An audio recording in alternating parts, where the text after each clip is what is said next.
rose 7.8% year over year. It's Friday, March 18th, 2022. I'm Kimberly Barton of Kinetic Realty, your local market expert with this week's Annapolis Real Estate Report. The median price for Annapolis is at $485,000. 21401 had no change year over year at $535,000.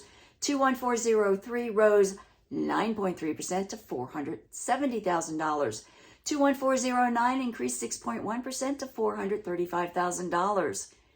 Inventory remains down at only 78 homes listed for sale. These have been on the market for a median 20 days, and most homes are going under contract in just 26 days at 99.3% average list to sold ratio.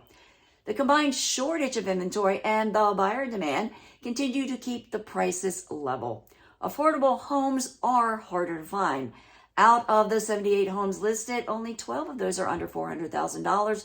So first-time home buyers are having a hard time locating homes to purchase in the area. Renting continues to be hard too.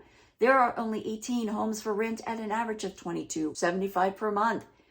If you are contemplating a move this year, our Spring Home Buyer Guide and Spring Home Selling Guide are now out and free at www.kineticrealtyinc.com and click on Guides in the navigation bar. That's this week's snapshot for Annapolis Real Estate, March 18th, 2022. Thanks for tuning in. Until next week, be well.